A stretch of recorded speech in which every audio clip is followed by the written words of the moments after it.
તો નમસ્કાર વિદ્યાર્થી મિત્રો, હું છું આર્યન પટેલ અને તમે જોઈ રહ્યા છો ક્લેવર એકેડમી યુટ્યુબ ચેનલ। તો આજના વિડીયોની અંદર આજે આપણે જોવાના છીએ ધોરણ 11 વિષય સ્ટેટ મોસ્ટ આઈએમપી થિયરી બી આપી દઈશ અને મોસ્ટ આઈએમપી દાખલા બી આપી દઈશ, જેથી વિડીયોને એન્ડ સુધી જોતા રહેજો, કારણ કે સેકન્ડ એક્ઝામ 2026ની અંદર તમને કોઈ બી તકલીફ પડશે નહીં। તો ચલો વિદ્યાર્થી મિત્રો, તમારો ટાઈમ વેસ્ટ ન કરતા વિડીયોની શરૂઆત કરીએ।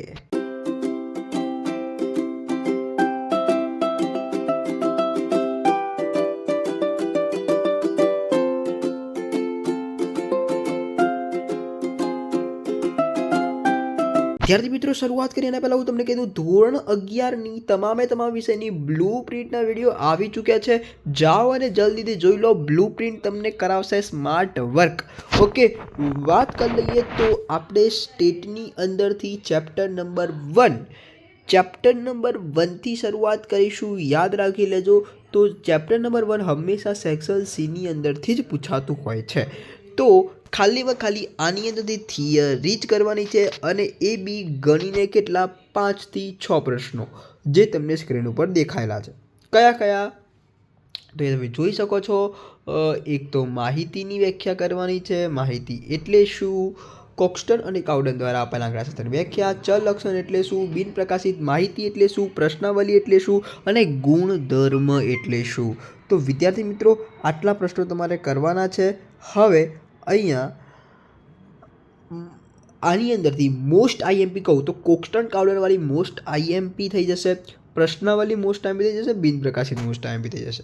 ઓકે, આ યાદ રાખી લેજો, થિયરીમાં શું પૂછાય છે એટલે જ મેં લખેલું છે, થિયરીમાં શું પૂછાશે તો આટલા પ્રશ્નો પૂછાશે। ઓકે, વાત કરી લઈએ ચેપ્ટર નંબર 2। ચેપ્ટર નંબર 2 જે છે, થિયરીમાં શું પૂછાય ચેપ્ટર નંબર 2માંથી, તો નિવારક સતત આવૃત્તિ વિતરણ અને અનિવારક સતત આવૃત્તિ વિતરણનો તફાવત। દેખો, તફાવતની અંદર બંનેની વ્યાખ્યા તો આવશે જ, નિવારક સતત આવૃત્તિ વિતરણ, અનિવારક સતત આવૃત્તિ વિતરણની એ વ્યાખ્યા તમારે ખાસ તૈયાર કરવાની રહેશે, કારણ કે અલગથી પૂછાય તો બી આવડે, તફાવતમાં પૂછાય તો બી આવડે અને એના ઉદાહરણ બી તફાવતની અંદર લખવાના રહેશે। ઓકે, તો ઉદાહરણ અને વ્યાખ્યા ખાસ કરવાની રહેશે। આકૃતિની મર્યાદાઓ વેરી મોસ્ટ આઈએમપી પ્રશ્ન આને છોડવાનો છે નહીં। ઓકે, એક માપી આકૃતિ એટલે શું આ બી તૈયાર કરી દેજો। સતત અને અસતત આવૃત્તિ વિતરણની વ્યાખ્યા અને ઉદાહરણ, ગુણાત્મક માહિતી અને સંખ્યાત્મક માહિતીની વ્યાખ્યા। તો બસ વિદ્યાર્થી મિત્રો, આટલા જ છે થિયરીની અંદર ચેપ્ટર નંબર 2ની અંદર। બસ આટલા તમે તૈયાર કરી દીધા એટલે તમે રાજા, બરોબર, શું રાજા, આટલા તમારે ખાલી તૈયાર કરવાના છે। સ્ક્રીનશોટ લેવો હોય તો લઈ લેજો, છૂટી જ છે। ઓકે, વાત કરી દઈએ ગણતરી।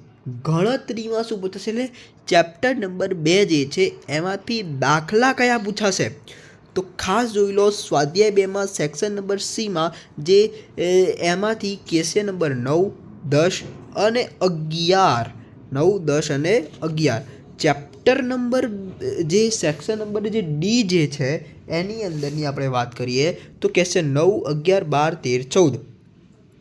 સ્વાધ્યાય 2માં સેક્શન નંબર ઈની વાત કરીએ તો ક્વેશ્ચન 7, 8 અને 9।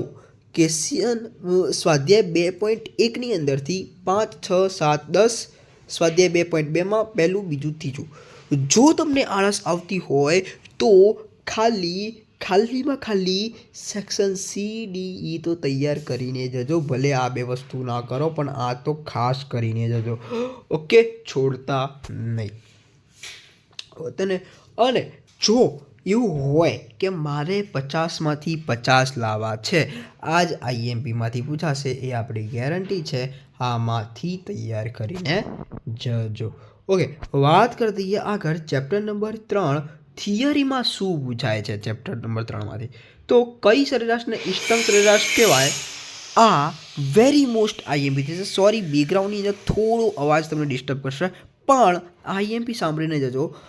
કઈ સરેરાશને ઇષ્ટતમ સરેરાશ કહેવાય એ તમને મોસ્ટ આઈએમપી, બહુલકના લાભ મોસ્ટ આઈએમપી અને કયા પ્રકારની માહિતીમાં મધ્યક કરતાં મધ્યસ્થ ચડિયાતું માપ હોય છે, આ 3 જ ખાલી કરવાના છે થિયરીમાંથી, બરાબર। વાત કરી દઈએ આગળ ગણતરીમાં શું પૂછાશે, તો સ્વાધ્યાય 3ની અંદર સેક્શન સીમાં ક્વેશ્ચન 8, 10, 11 ચેપ્ટર નંબર 3 જે છે એમાં સેક્શન ડીમાં 8, 10, 11, સેક્શન ઈની અંદર પહેલો, ત્રીજો, પાંચમો, સાતમો અને આઠમો, બસ આટલા છે.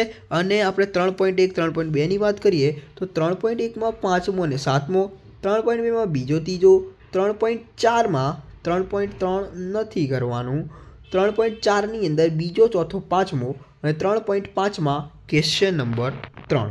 ઓકે, તો આ રહ્યું તમારું ચેપ્ટર નંબર 3. સ્ક્રીનશોટ પાડવો હોય તો પાડી લેજો. ઓકે, તમારી થિયરી બી કહી દીધી, થિયરી બહુ પૂછાતી નથી, બરાબર. ચેપ્ટર 3માંથી વાત કરી લઈએ આગળ ચેપ્ટર નંબર 4. ચેપ્ટર નંબર 4ની આપણે વાત કરીએ તો એની અંદરથી પ્રસારના નિરપેક્ષ માપના નામ પૂછાશે, બરાબર. પ્રસારના નિરપેક્ષ માપના નામ અને વ્યાખ્યાની અંદર સરેરાશ વિચલન, પ્રમાણિત વિચલન અને ચલનાંક, આ 3 વ્યાખ્યા ખાસ તૈયાર કરી દેજો. વાત કરી દઈએ ગણતરી. ગણતરી એટલે કે મોસ્ટ આઈએમપી દાખલા. સ્વાધ્યાય 4માં સેક્શન એફની અંદર પહેલો, ત્રીજો, ચોથો અને છઠ્ઠો ખાસ કરજો. બહુ એનાલિસિસ કરેલું છે, જૂના પેપર જે બધી સ્કૂલની અંદર પૂછાયેલા હોય એમાંથી જોયેલું છે કયા દાખલા પૂછાય છે, કયા દાખલા નથી પૂછાતા. ઓકે, સેક્શન ઈની અંદર પહેલો, ચોથો અને સાતમો, સ્વાધ્યાય 4.2, 4.3 અને 4.4. તો 4.2માં ખાલી 2 દાખલા, બીજો, ત્રીજો, 4.3માં 2 દાખલા, ચોથો, પાંચમો અને 4.4માં ચોથો, પાંચમો. ઓકે, સ્ક્રીનશોટ લઈ લેજો. બસ આટલું જ છે ચેપ્ટર 4માંથી. વાત કરી લઈએ ચેપ્ટર નંબર 5.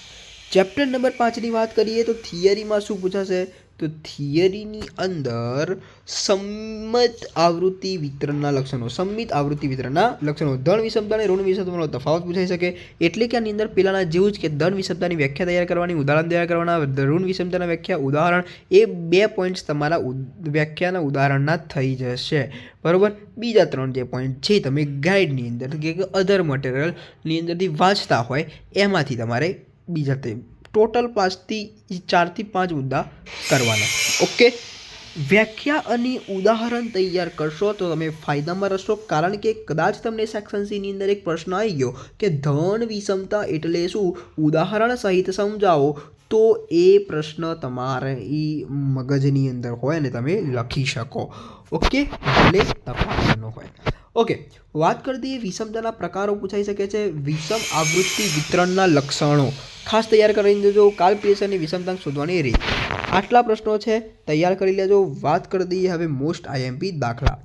સ્વાધ્યાય 5માં સેક્શન સીમાં ક્વેશ્ચન નંબર 8, 9, 10, 11, 13, 14 અને 15. સ્વાધ્યાય 5માં સેક્શન ડીમાં 7, 8, 9, 11 અને 12. સ્વાધ્યાય 5માં સેક્શન ઈમાં 8મો, સેક્શન એફની અંદર બીજો, ત્રીજો, ચોથો, પાંચમો, સાતમો અને 9મો. ઓકે, તો આટલા પ્રશ્ન તમારે કરવાના રહેશે કયા ચેપ્ટર નંબર 5ની અંદર. અને હા, હજુ આપણો વિડીયો આવશે એટલે નોટિસ કરતો કયા વિડીયો આવશે. એક તો સેક્શન એ અને બીના વિડીયો આવશે, તમને સંપૂર્ણ સોલ્યુશન સાથે, ગણતરી સાથે સમજાવવામાં આવશે. એક તો, અને જો સેક્શન સી, ડી અને ઈ જો આ વિડીયો પર વધારેમાં વધારે કમેન્ટ કરી દીધી તો હું તમને ગેરંટી આપું છું સેક્શન સી, ડી, ઈનું સંપૂર્ણ મોસ્ટ આઈએમપી સાથેનું સંપૂર્ણ સોલ્યુશન સાથે આપણે નોન સ્ટોપ સોલ્યુશન કરાવીશું. વિડીયો મૂકીશું કાં તો લાઈવ સ્ટ્રીમ કરીશું, જે તમારી હશે ઈચ્છા એ આપણે કરવા રેડી છે. ખાલી કોમેન્ટ જરૂરથી કરજો સેક્શન સી, ડી, ઈ અને એફ સ્ટેટની અંદર. ઓકે, તો નીચે કમેન્ટમાં જરૂરથી જણાવજો. ચલો, વાત કરી દઈએ આપણે ચેપ્ટર નંબર 6 એટલે કે મોસ્ટ આઈએમપી ચેપ્ટર, જે તમારે ધોરણ 12ની અંદર કામમાં લાગતું હોય, બરાબર. એવું ચેપ્ટર ક્રમચય, સંચય અને દ્વિપદી વિસ્તરણ. થિયરીની અંદર શું પૂછાય, થિયરીની અંદર એક જ પ્રશ્ન લખવાનો, એક જ પ્રશ્ન તૈયાર કરવાનો, દ્વિપદી વિસ્તરણના લક્ષણો. આ ચેપ્ટરમાંથી થિયરી નથી પૂછાતી તો બી મેં તમને એક પ્રશ્ન કહી દીધો છે. ઓકે, ગણતરીની અંદર શું પૂછાશે, એટલે મોસ્ટ આઈએમપી ગણતરી છે આની અંદર. તો સ્વાધ્યાય 6માં સેક્શન સીની અંદર ત્રીજો, ચોથો, પાંચમો, છઠ્ઠો, સાતમો, આઠમો, નવમો, 11મો, 12મો, 13મો, 14મો, 15મો આટલા તમારે સેક્શન સીની અંદર કરવાના. અને હા, ખાસ હું તમને એવું કહીશ ગોઠવણીવાળા દાખલા, એટલે કે તમને અહીંયા મારું નામ આર્યન છે, બરાબર. તો અહીંયા આર્યનની ગોઠવણી કયા ક્રમમાં, કયા સ્થાને, આર્યનના બધા જ અક્ષર સાથે ગોઠવાશે એવા દાખલા વધારે તૈયાર કરજો, બરાબર છે. સ્વાધ્યાય 6માં સેક્શન નંબર ડીમાં ત્રીજો, ચોથો, પાંચમો, છઠ્ઠો, આઠમો, નવમો, 10મો કે સ્વાધ્યાય 6.1 ને 6.2, 6.1ની અંદર 8મો, 11મો, 12મો, 13મો, 14મો, 16મો, 6-8 સ્વાધ્યાય 6.2ની અંદર 6, 8, 9, 10, 12, 13, 15 અને 16. બસ આટલા તૈયાર કરવાના છે. ચેપ્ટર નંબર 6 ક્રમચય, સંચય, દ્વિપદી, વિસ્તરણ, વાત કરી દઈએ નિદર્શન પદ્ધતિ એટલે કે ચેપ્ટર નંબર 7. થિયરીની અંદર શું પૂછે તો આદર્શ નિદર્શનના લક્ષણો, આ મોસ્ટ આઈએમપી થઈ જશે. સરળ યાદચ્છિક નિદર્શ કરવાની પસંદ કરવાની રીતો, નિદર્શ તપાસ ક્યારે કરવામાં આવે છે. પછી આપણે જોઈ લઈએ વિવિધ નિદર્શનની પદ્ધતિઓના નામ, સમષ્ટિ અને નિદર્શનો તફાવત. સમષ્ટિની વ્યાખ્યા, ઉદાહરણ તો ખાસ લખવાના. નિદર્શની વ્યાખ્યા, તફાવત તો આ તફાવતની અંદર 2 પોઈન્ટ તો જરૂર બધા તફાવતની અંદર લખી દેવાના, કારણ કે જ્યારે સમષ્ટિ અને નિદર્શની વ્યાખ્યા અને ઉદાહરણ પૂછાય ત્યારે તમે આરામથી લખી શકો. એવું નહીં કે સમષ્ટિની વ્યાખ્યા મોટી છે તો આપણે નહીં કરીએ, બીજા પોઈન્ટ કરી દઈએ. વ્યાખ્યા કરવાની. ચલો એ તો કંઈ વાંધો નહીં, આપણે સેક્શન સી, ડી, ઈનું, એફનું સંપૂર્ણ સોલ્યુશન સાથે મળીશું ત્યારે હું તમને ચોક્કસથી સમજાવીશ કે ભાઈ આ શું છે. ઓકે ચલો, સ્તરિત યાદચ્છિક નિદર્શનના સ્તરની વ્યાખ્યા ગણતરીમાં શું પૂછાશે તો સેક્શન ડીની અંદર ખાલી 13મો, 15મો, 16મો, 17મો, 18મો, 20મો તૈયાર કરવાનો છે. બસ આટલું જ છે. ચેપ્ટર 7માં ખાસ છે નહીં. મોસ્ટ આઈએમપી દાખલાની અંદર આ જ દાખલા કરવાના છે, તો તૈયાર કરી લેવા. ઓકે, તો વિદ્યાર્થી મિત્રો વિડીયો થોડો પણ હેલ્પફુલ થયો હોય તો શેર કરી દો, બીજાની મદદ કરી દો. અને તમને હેલ્પફુલ થયો હોય તો લાઇક કરીને જજો, ચેનલને સબસ્ક્રાઈબ કરીને જજો, કારણ કે ધોરણ 12ની અંદર આવા વિડીયો તમને મળવાના છે ખતરનાક. તો લાઇક છે, સબસ્ક્રાઈબ, મળે નેક્સ્ટ વિડીયોમાં. ત્યાં સુધી good bye, take care, all the best.